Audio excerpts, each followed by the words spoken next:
ustedes gusten, pero la secuencia del sílabo que hemos seguido, pues, en la tercera fase, ¿se acuerdan ustedes que hemos hablado de una primera fase, que es la parte metodológica, donde se vio todo el concepto de la epistemología, el proceso de investigación, hemos visto el tema de los métodos que han utilizado los grandes hombres para hacer el proceso investigativo y crear los conocimientos de la ciencia económica.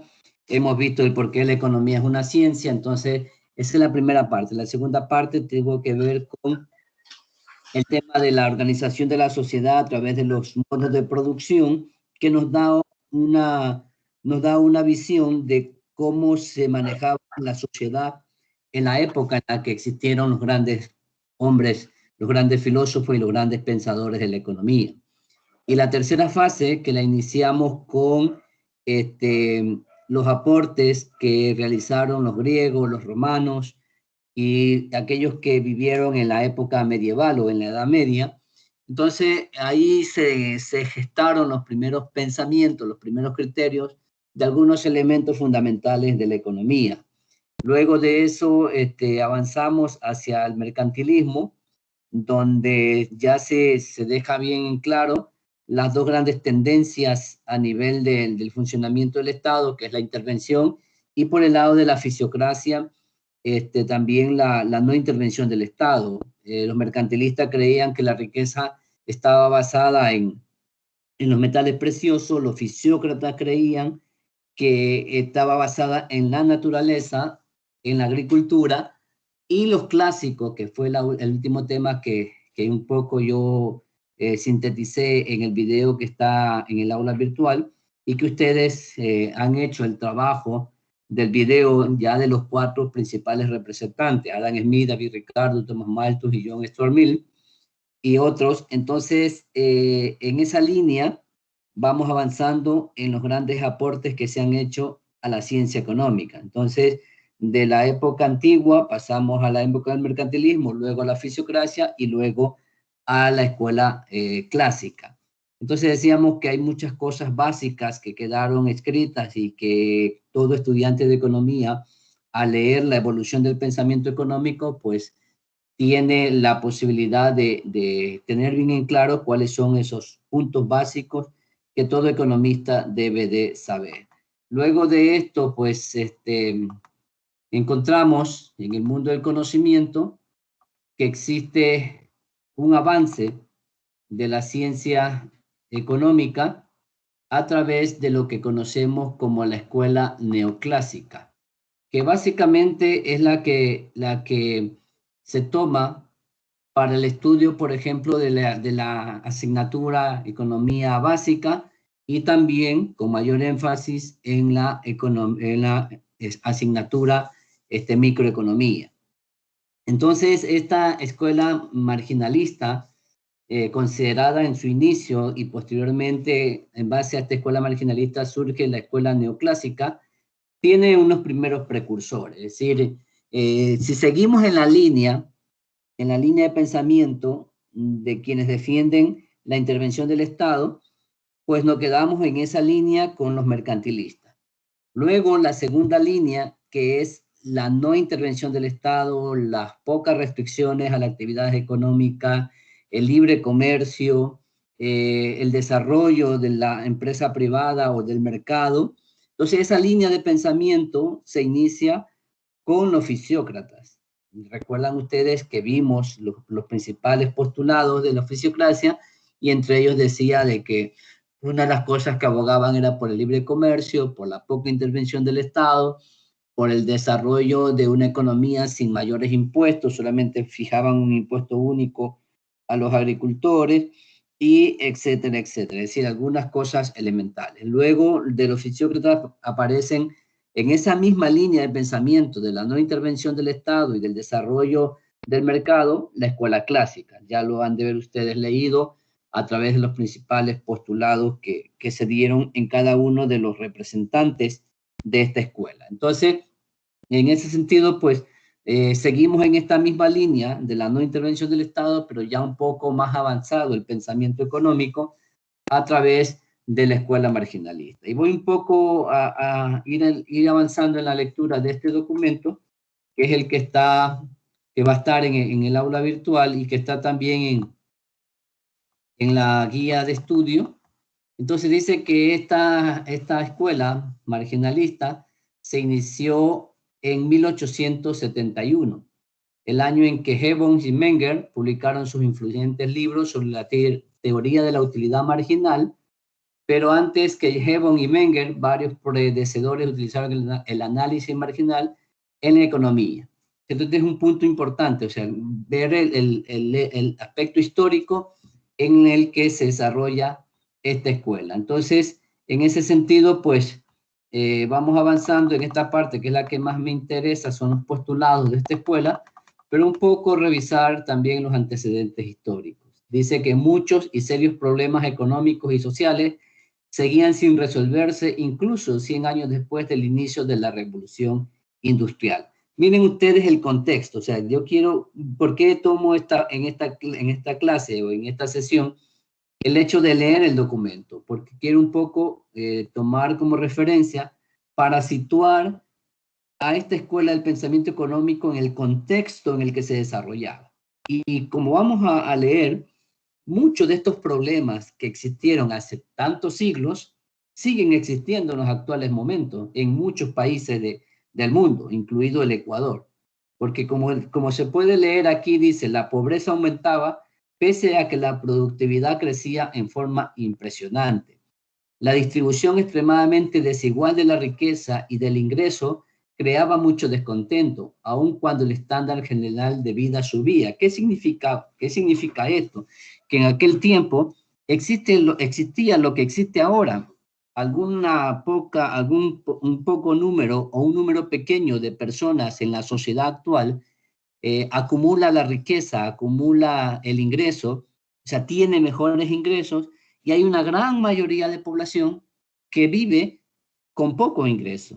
O sea, sus ingresos son mínimos en relación a otros que estando en esta misma sociedad tienen ganancias de las actividades que realizan, tienen ingresos por el trabajo que realizan, y hay lo que se conoce en economía como la desigualdad del ingreso y de la riqueza. Hay mucha gente que tiene propiedades, que tiene carros, que tiene terrenos, que tiene fábricas, que tiene actividades económicas, es decir, son dueños de medios de producción. Esta gente acumula riqueza y acumula mucho ingreso frente a una gran cantidad de personas que lo único que hace es trabajar día a día, pero que no alcanza con los ingresos que tiene para solventar una vida mucho más adecuada, y tampoco le va a alcanzar con ingresos pequeños para poder acumular riqueza, para poder tener las cosas que realmente una persona que tiene condiciones para generar más ingresos, pues lo puede hacer. Y en esta parte hay una discusión histórica,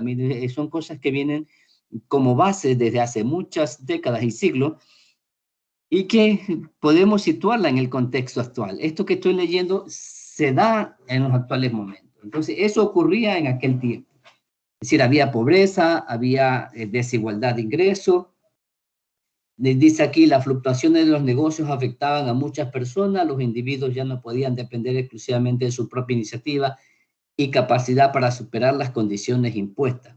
Los agricultores y los trabajadores agrícolas tenían sus dificultades. Eso sigue ocurriendo. O sea, nosotros vemos cómo el sector agrícola, por ejemplo, en nuestro país, es uno de los sectores pocos atendidos, con grandes problemas, con falta de tecnología, con falta de capacitación, con falta de una vida digna, con falta de servicios básicos. Si usted va al campo, yo creo que entre ustedes hay haber algunos que tienen familias que viven en el campo, o que tienen amigos que tienen familias en el campo, y alguna oportunidad han podido ir a hacer visitas cuando se podía antes de la pandemia, y se daban cuenta de las grandes carencias que tiene este sector. Eso ocurría hace siglos, en la época de los mercantilistas, 1871.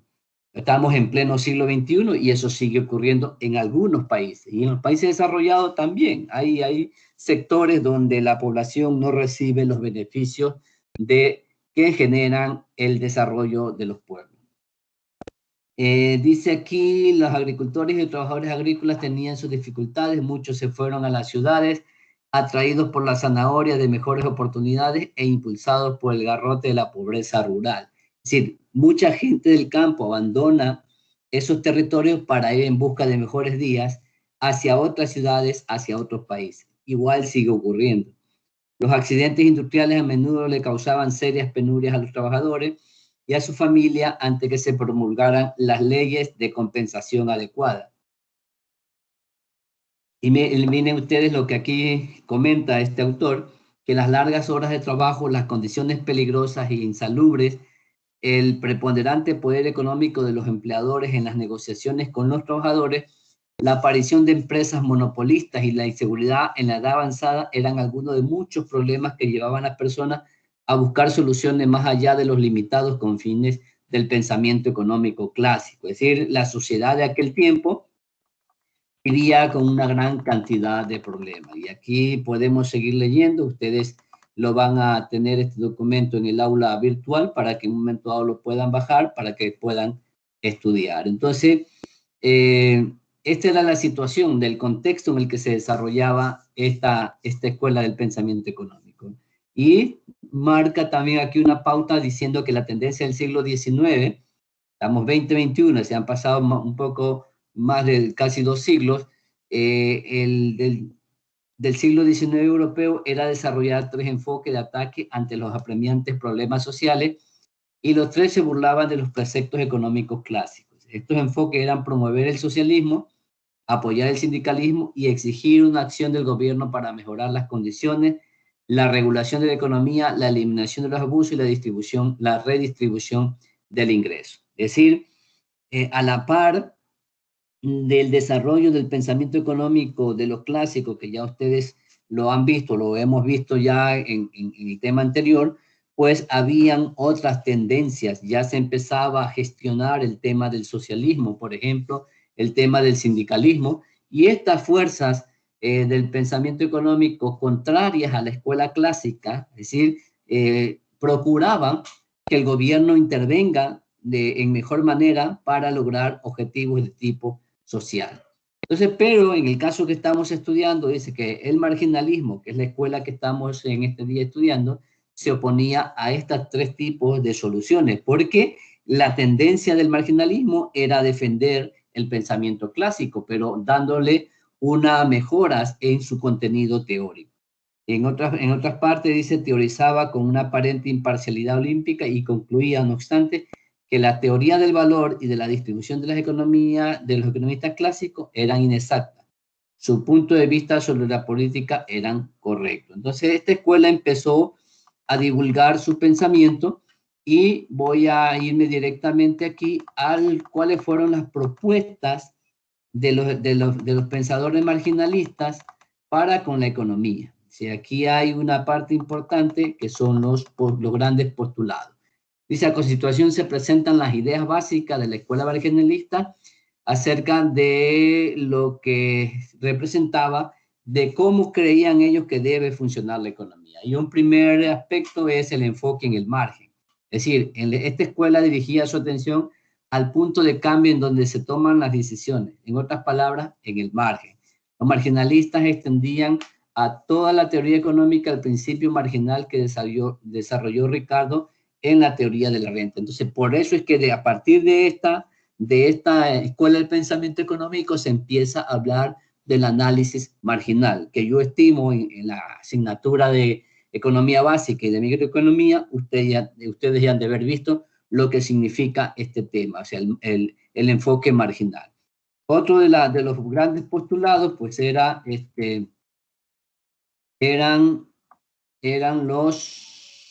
la conducta económica racional, que es una de las grandes aportaciones que hizo esta escuela, es decir, las decisiones que los individuos toman de manera racional. El supuesto de lo marginalista es que las personas actúan racionalmente al equilibrar los placeres y los dolores, al medir las utilidades marginales de diferentes bienes y al equilibrar las necesidades presentes contra las futuras. Sí, este tema de la racionalidad económica también es importante y fue propuesto y mejorado a partir del pensamiento marginalista, y es uno de los temas elementales que los estudiantes de economía, pues, o los economistas tenemos o estudiamos en nuestros primeros años de carrera, ¿sí? Otro de los puntos era que esta escuela del pensamiento cambió la tónica al considerar ya no a la economía como un todo, es decir, el análisis macroeconómico, porque los clásicos y los demás pensadores de las otras escuelas hablaban de una nación, de un estado. En esta escuela ya se empieza a partir la economía en dos. Eso también ustedes ya lo han de manejar perfectamente, que es la macroeconomía y la microeconomía. Cuando hablamos de macroeconomía, hablamos del todo, de todos los indicadores a nivel país. Es decir, el desempleo, el Producto Interno Bruto, la inflación, el consumo, el ahorro a nivel país.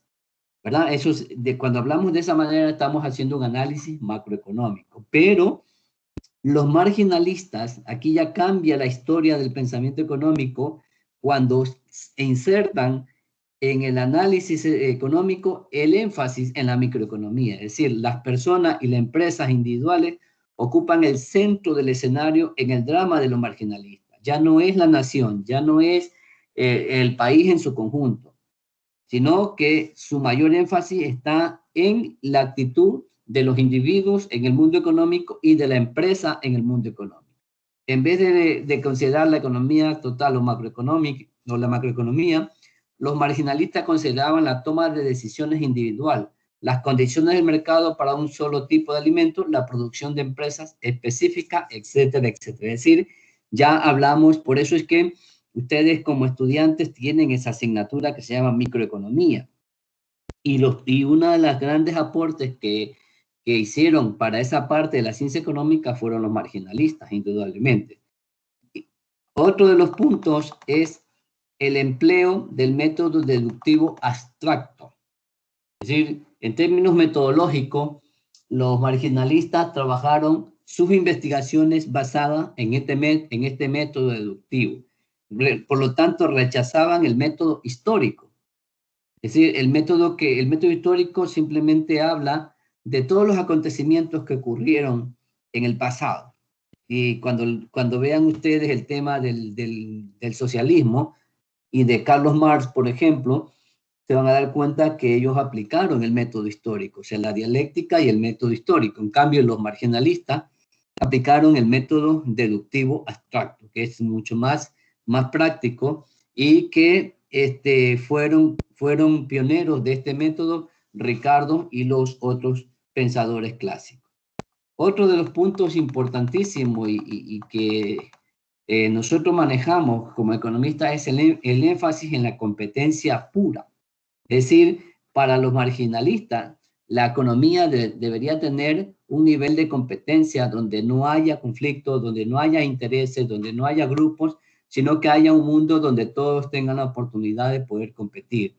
Basaban su análisis en la suposición de la competencia pura, ¿verdad? El mundo de los pequeños empresarios individualistas e independientes, de numerosos compradores, de muchos vendedores, de productos homogéneos, de precios uniformes, en donde no hay publicidad. Ninguna persona o empresa tiene el suficiente poder económico para influir en los precios de mercado, al menos en forma perceptible. Es decir, a partir de esta escuela del pensamiento económico, se crean las bases para pensar de que una economía no debe tener monopolios, no debe tener oligopolios, sino que debe haber una competencia donde haya oportunidad para que muchas empresas existan y asimismo muchos consumidores puedan satisfacer sus necesidades con precios asequibles, con precios que puedan ser negociados en un momento dado, y no como en una economía donde se impone un solo vendedor y los demandantes deben sujetarse a eso porque no hay más alternativa. Imagínense ustedes si en el Ecuador en este momento tuviéramos una sola empresa proveedora de servicios de Internet, por ejemplo. Entonces estaríamos supeditados a lo que esa empresa dijera. Si el Internet costaba $50 mensual, pues todo el mundo tenía que acceder a eso y el que no podía, pues no lo podía hacer. Pero en una economía abierta, mucho más competitiva, entonces hay varias empresas que ofertan Internet, y lo hacen con planes de acuerdo a los sectores, de acuerdo a al mercado al que va a estar dirigido. O sea, hay empresas de Internet dedicadas con paquetes para empresas, hay otro para estudiantes, hay otro para las familias, hay otro dependiendo de los sectores, pero cada quien se acomoda al contexto en el que se desarrolla, en el mercado en el que está funcionando.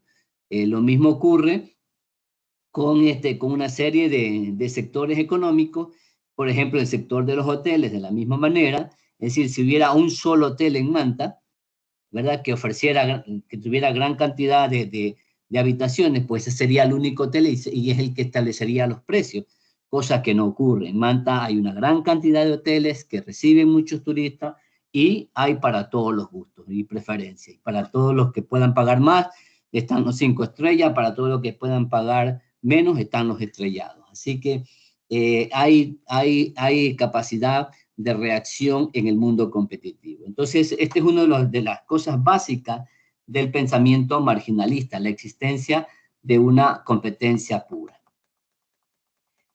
También tienen, por ejemplo, la teoría del precio orientada a la demanda, es decir, que para estos primeros precursores la demanda se convirtió en la fuerza principal en la determinación del precio, ¿verdad? Esto de sobra creo que ustedes ya lo sabrán. El economista, dice clásico, hacía hincapié en el costo de producción como factor determinante del valor de intercambio. En cambio, los marginalistas creen lo contrario, cambiaron al extremo opuesto y enfatizan la demanda con la exclusión virtual de la oferta. En ese sentido, pues, este tipo de economía es básicamente marginalista con un reconocimiento sensato de ciertas contribuciones de la escuela clásica, es decir, mejoraron sustancialmente las aportaciones, incluso crearon nuevas aportaciones a partir del pensamiento clásico.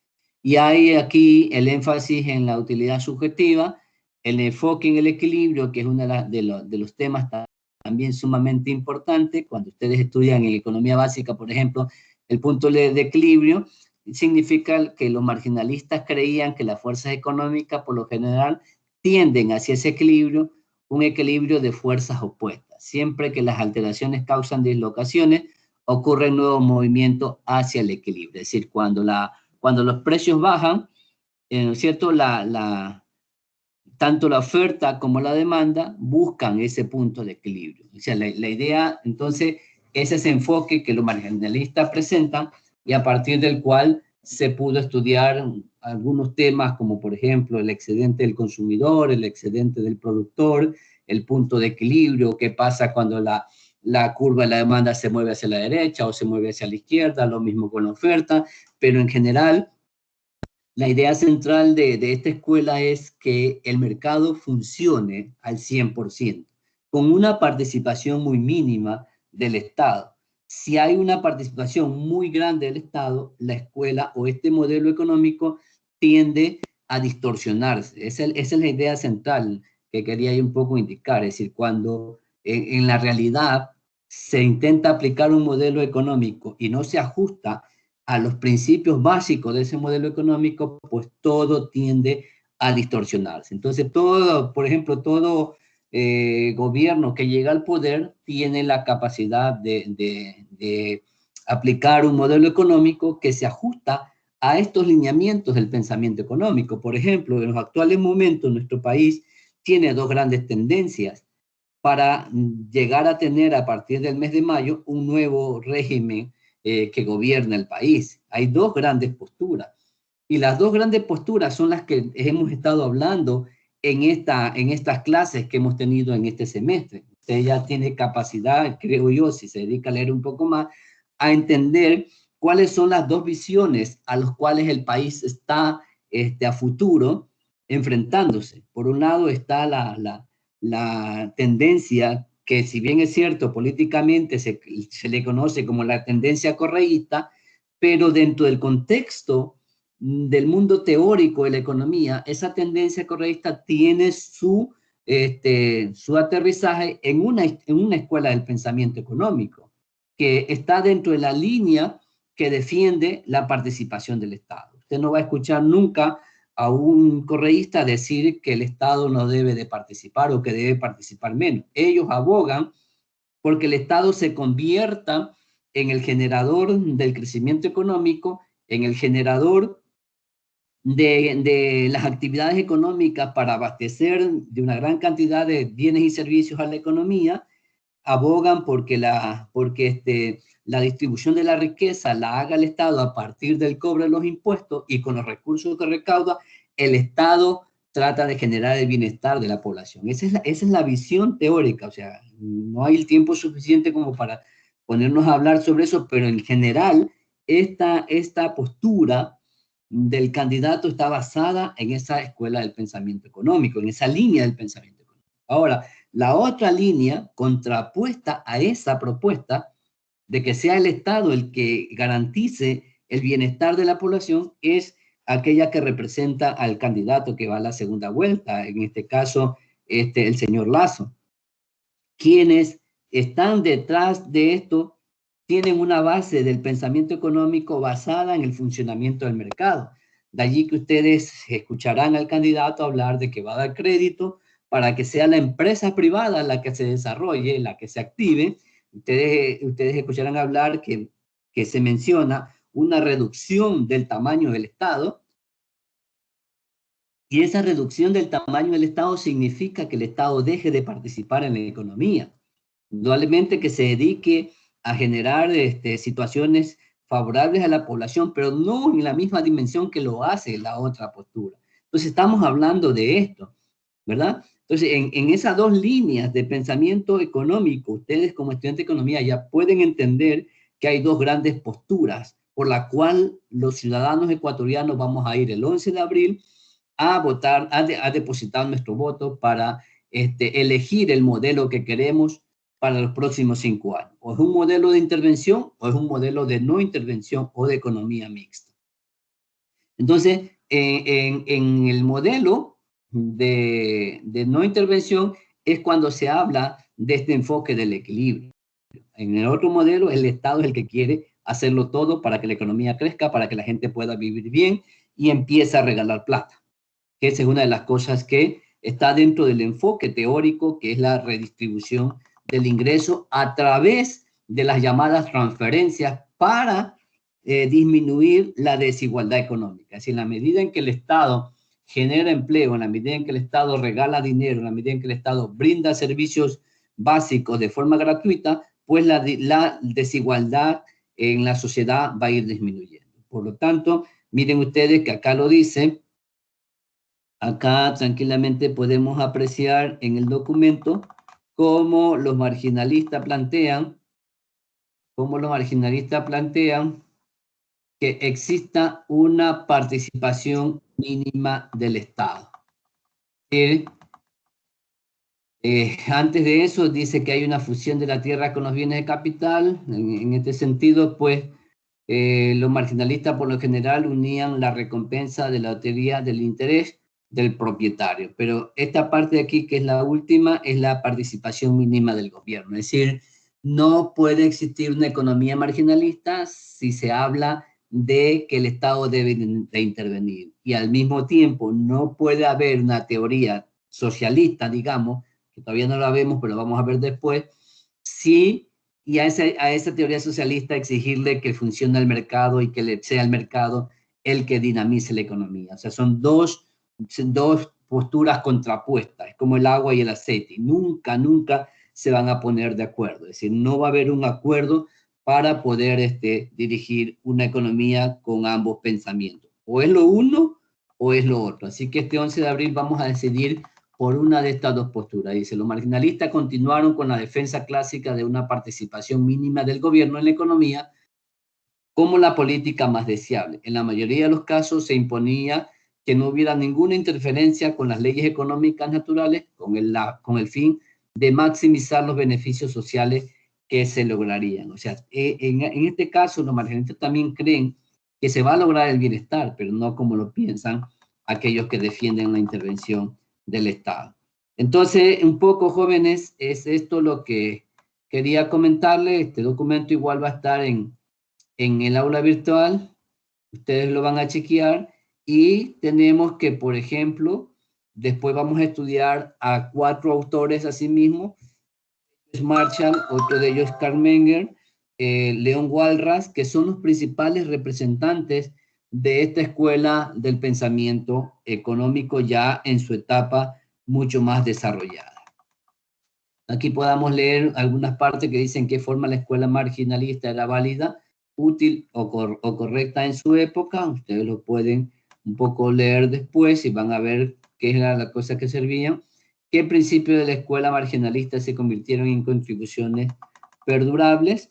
Si ustedes me lo permiten, pues voy a darle lectura a esto. Tiempo después se pusieron en tela de juicio varios principios de la escuela marginalista y algunos fueron rechazados. En este sentido, un autor que ya la van a ver en la siguiente asignatura el próximo semestre, Keynes, señaló la falacia de la composición asociada entre marginalista y neoclásico en la teoría del empleo. Dice, si una empresa fuera a reducir los salarios, podría ampliar el mercado al vender más bienes a precios mucho más bajos. Entonces son cosas que podemos entenderla a la luz de los aportes que cada uno de estos autores hicieron y que lo vamos a desarrollar en la próxima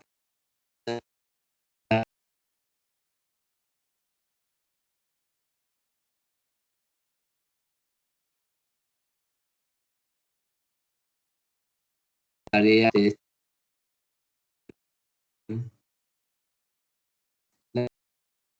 Aquí es un documento muy interesante. Tenemos la teoría del duopolio. En general, ellos creen que no debe de existir este tipo de cosas, sino que, como decíamos al principio, la economía debe tener una competencia mucho más fuerte, ¿verdad? La teoría de Cournot en retrospectiva, este es otro tema que se puede visualizar en este documento.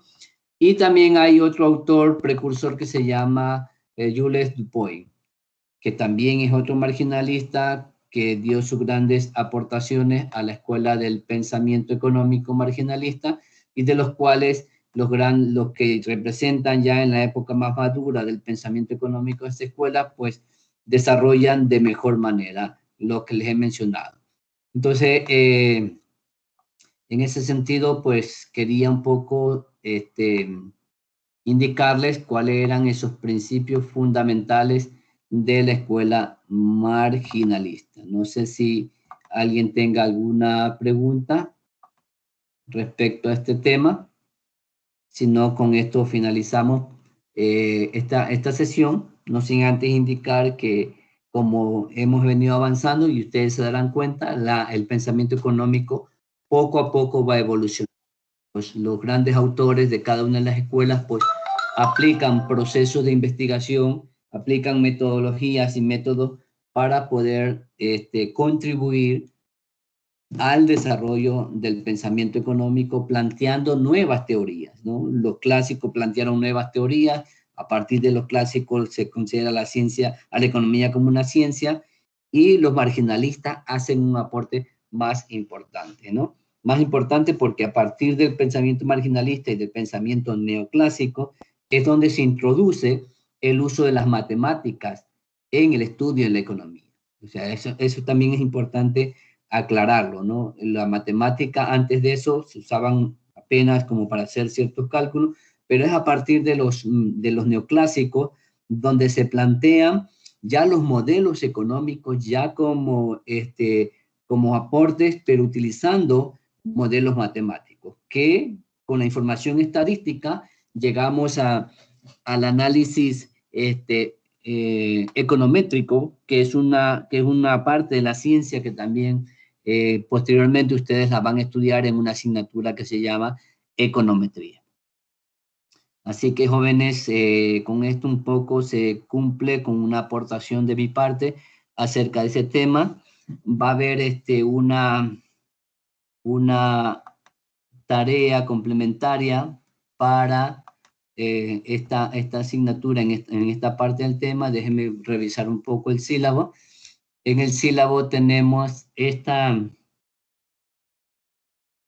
claro, en esta parte de aquí nos faltarían, voy a proyectarles el sílabo para ver lo que nos falta. Ya estamos casi concluyendo el semestre y quiero también un poco conversar con ustedes acerca de esa finalización del semestre. Déjenme ver si es este. ¿Me confirman si se ve, por favor?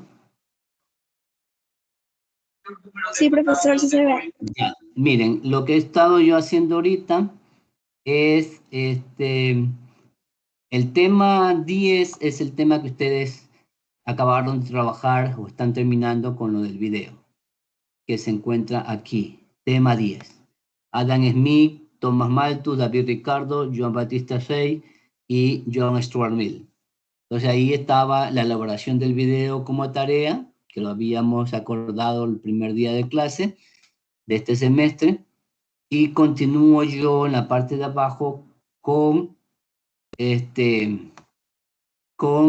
tema 11, que son las principales aportaciones de los pensadores neoclásicos, consideraciones generales, que es un poco lo que he aportado con el inicio de esta escuela a través del pensamiento marginalista. De allí sigue contribuciones de Alfred Marshall, que es uno de los principales representantes de los neoclásicos, aportes de Karl Menger, Walras y Jevons, que son también tres autores de esta escuela del pensamiento clásico, y terminamos el semestre con la aparición del pensamiento socialista y de Carlos Marx. Entonces, y en esta parte dice el sílabo que debemos generar una elaboración de presentación para la exposición y las exposiciones de los temas de las exposiciones grupales. Esto debería hacerse la penúltima semana del semestre, es decir, la próxima semana, ¿verdad? Entonces eso es lo que normalmente ocurriría. Y de allí, después de hacer ese trabajo, estudiar todo lo visto en el semestre para ir al examen final, que es en la semana 16, que vendría a ser la semana, déjenme ver, según está planificado, vendría a ser la semana del 1 al 5, es la semana 15, porque ahorita estamos en la semana 14. Y del 8 al 12 vendría a ser la semana 16 del semestre, salvo alguna disposición de las autoridades de la universidad, cambiaría ese cronograma. Pero hasta ahora, esas serían, con esta faltarían 3 semanas. Es decir, ustedes están terminando el video. Entonces, la propuesta que yo les tengo es que estas exposiciones de estos temas se presenten para la semana 16, ¿verdad? Y signifiquen la evaluación final del semestre. Esa es la propuesta. No sé si ustedes estén de acuerdo. Y dejamos ya la próxima semana libre para que ustedes puedan trabajar en las horas que son de mi asignatura y durante la próxima semana hacer el trabajo de estas exposiciones. Tendríamos entonces esta, la que sigue y la semana del examen para preparar de mejor manera, mucho mejor que la vez anterior, el tema de las exposiciones. No sé qué opinen. Si ustedes quieren hacer esto primero y después el examen, pues yo no tengo ningún inconveniente. Necesito opiniones, por favor. Yo lo veo factible, la verdad. Porque incluso lo que yo pienso es que un poco desligarlo ya de la clase de la semana que viene y de esta semana para que se dediquen a otras asignaturas. Y conmigo lo único que hacen es preparar directamente el examen con los temas que faltan del sílabo para las exposiciones del examen final. Que de darse el caso lo dejamos para el último día de esa semana para que ustedes atiendan primero a todos los demás profesores y a mí me dejan de último. Yo no tengo inconveniente en tomarles el último examen o el primero si ustedes quieren para que salgan de una vez de lo mío y se dediquen al resto. ¿Alguien más opina? Profesora, una preguntita, disculpe. No sé si me equivoco o usted dio a entender la verdad que en la prueba de segundo parcial se toma primero y segundo unido, las pruebas. No, la prueba sería de los temas del segundo parcial. Ah, ya. Es que no me había entendido mal. Si no acordamos esto de las exposiciones, pues entonces tendrían que hacerse para la próxima semana y de ahí estudiar para el examen final. Pero sería de la escuela, según me acuerdo, de la escuela mercantilista, la escuela fisiocracia, los clásicos, los neoclásicos, más las aportaciones en los últimos temas. Profesor, ¿será que mejor nosotros más, ya ahorita yo pregunto en el grupo y le Ya, confirmo bien en el chat, en el Teams? ya, perfecto. Entonces yo igual voy creando la tarea para Sí, aunque yo creo que sí, dar una yo creo que sí, eh, sí han de estar la mayoría de compañeros de acuerdo Yo con... estoy tratando de unir tres cosas en una sola cosa, para el trabajo, para evitarles mayores complicaciones. Con la exposición hacemos la nota de correspondiente a estos temas como actuación. Ahí aplicamos de una vez el tema así como lo hicimos el semestre pasado, ¿se acuerdan? El semestre pasado cogimos unas exposiciones y las tomamos como exposiciones más el examen final. El examen del primer parcial, ahora vamos a hacer el examen final. Sí, entonces consúltenlo bien con sus compañeros y me confirman, ¿ok? Listo, como profesor, yo le confirmo más tarde. Listo, perfecto. Entonces, con esto me estoy despidiendo por esta semana y estamos en coordinación para poder hacer lo otro ya directamente para el examen. Ok, chao. Chao, profe. Cuídese. Gracias, profesor. Gracias, Adiós. chao. Cuídese. Chao, gracias. Hasta luego, hasta luego. Muy bien. Chao. Chao. Pasen bien. Adiós. Profe, Bueno, una pregunta que no me quedó cuéntenme. claro, que si el de la tarea de para mañana, o sea, que es esta noche, pero la podemos entregar hasta mañana. Sí, En el la correo. plataforma, tenemos que al correo, ya, en la Sí. plataforma está que, o sea, todo lo podemos enviar. Y si lo mandamos por correo, ya solo sería una sola persona.